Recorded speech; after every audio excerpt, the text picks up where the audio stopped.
Hello everyone, আসসালামু আলাইকুম।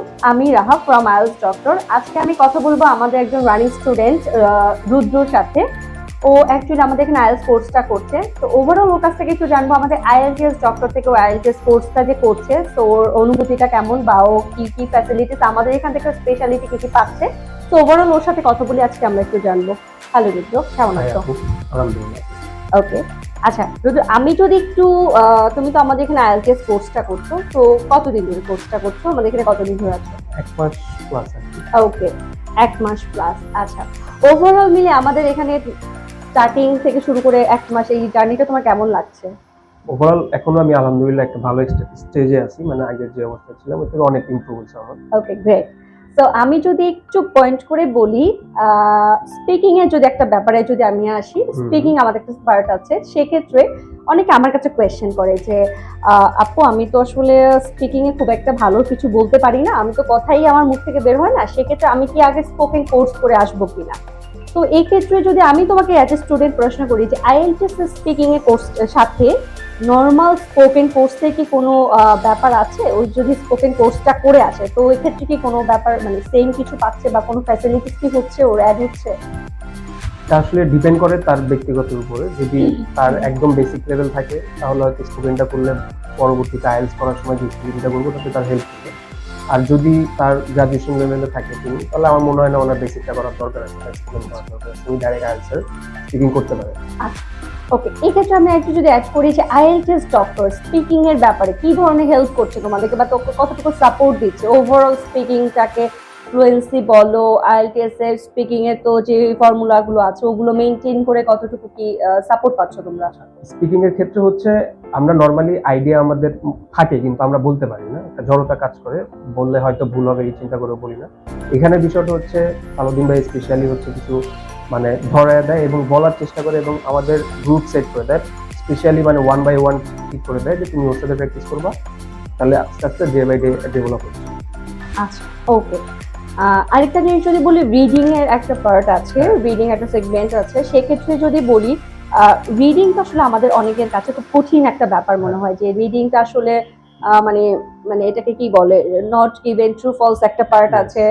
So overall মিলে রিডিং আমাদের কাছে খুব টাফ লাগে। সেক্ষেত্রে রিডিং এর ব্যাপারে এইখান থেকে তুমি কি কি ফ্যাসিলিটিস পাচ্ছ যেটা তোমার ভ্যালু অ্যাড করছে, খুব স্মুথলি তুমি রিডিংটাকে কমপ্লিট করতে পারছো ডে বাই ডে? সেটার একটা বিষয় হচ্ছে মানে আমি যতটুকু মানে কোনো কোচিং হয়তো যাই নাই, কিন্তু আমি শুনছি যে ওখানে খুব কম আমাদের করানো হয়, মানে প্যাসেজ করানো হয়। কিন্তু এখন মানে এখানকার জায়গায় আমরা অনেকগুলো প্যাসেজ করতে পারি, আর অনেকগুলো প্যাসেজ যদি আমরা প্র্যাকটিস করি তাহলে যে ভোক্যাবগুলো আছে ভোক্যাবগুলোর সাথে আমরা পরিচিত হই। এছাড়া হচ্ছে কিছু ট্যাকটিক্স আছে স্যারের, সালাউদ্দিন স্যারের স্পেশাল কিছু ট্যাকটিক্স আছে যেগুলো আমরা অনলাইনে পাই না। তো এগুলো ইউজ করতে পারলে আমরা কিওয়ার্ডগুলো খুব তাড়াতাড়ি খুঁজে পাই, যার জন্য আমাদের সময়ও কম লাগে এবং আস্তে আস্তে ডে বাই ডে ইমপ্রুভ হয়। ওকে, তার মানে এখানে আমাদের আসলে প্যাসেজের ব্যাপারে একটা জিনিস থাকে, আমাদের কিছু ট্রিক্স টেকনিক্স একটা ব্যাপার আছে, কিছু স্পেশাল কোডিং এর ব্যাপার আছে। ওভারঅল নিয়ে আমাদের আসলে ডেভেলপটা হচ্ছে। ওকে, লিসেনিং এর ব্যাপারে যদি আমি একটু বলি, সেক্ষেত্রে আমাদের হয় কি, মানে আমরা তো লিসেনিংটা আসলে শুনি, তো শুনতে শুনতে আমরা অনেক সময় অন্যমনস্ক হয়ে যাই। তো সেক্ষেত্রে লিসেনিং এর ব্যাপারে IELTS ডক্টর তোমাকে স্পেশাল কি দিয়েছে যেটা তুমি লিসেনিংটাকে মোটামুটি 25 থেকে 30টা 32টা এরকম হতে পারে?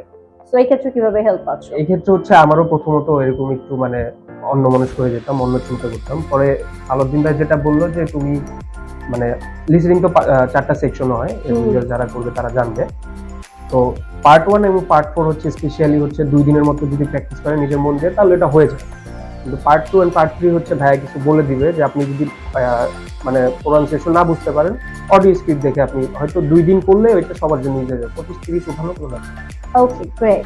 তো আর রাইটিং এর ব্যাপারে তুমি কি বলতে চাও? তোমার কি মতামত অ্যাজ এ নরমাল স্টুডেন্ট যারা হচ্ছে মানে উচিত গ্রামাটিক্যাল ইস্যু একটা ব্যাপার আছে, ভোকাবুলারি নেই পর্যাপ্ত পরিমাণে, সো ওভারঅল মিলে রাইটিং এর ব্যাপারে তাদেরকে তুমি কি বলতে চাও, বা আমরা তোমাদেরকে রাইটিং এর ব্যাপারে কি ধরনের অ্যাডভান্টেজ দিচ্ছি আর কি? রাইটিং এর বিষয়টা হচ্ছে আমি যেটা বললাম, ভাইয়া কিছু কনসেপ্ট দিয়ে দেয় যে আমরা এভাবে করেই লিখতে পারবো। উনি কিছু টেমপ্লেট দিয়ে দেয়, তো টেমপ্লেটটা হচ্ছে দিয়ে দিলে হয় আমরা যে কোনো স্ট্রাকচারের সাথে ওটা ব্যবহার করতে পারি এবং কিছু কিওয়ার্ড যেটা নিজের থেকে মানে টপিক ওয়াইজ যে কোশ্চেনটা আসবে ওই কোশ্চেনের টপিক ওয়াইজ আমরা ওইখানে ফিল ইন দ্য গ্যাপগুলো ফুল করে দিব। এটা হচ্ছে যারা একবারই পারবে না। এছাড়া হচ্ছে তারপরও রাইটিং এর জন্য আমাদের হচ্ছে মানে নলেজ গ্যাদার করা উচিত প্রত্যেকটা টপিক ওয়াইজ, যাতে আমরা ভালো ভালো লিখতে পারি, আইডিয়া জেনারেট করতে পারি। Okay great. তো আমরা অলমোস্ট 4টা সেগমেন্ট ব্যাপারে জেনে গেলাম। সো আমরা আমাদের রানিং স্টুডেন্ট রুদ্রের কাছ থেকে জেনে নিলাম IELTS এর বেসিক স্ট্রাকচারটা বা কিভাবে কি ফ্যাসিলিটিস আমরা কতটুকু আমাদের সাইট থেকে প্রোভাইড করছি। দেন আপনার যদি আরো ডিটেলস কিছু জানা থাকে সরাসরি আপনি আমাদের অফিসে ভিজিট করতে পারেন অথবা আমাদের কলেজের নাম্বারগুলোতে কল করে সরাসরি আমাদের সাথে কথা বলতে পারেন। Thank you.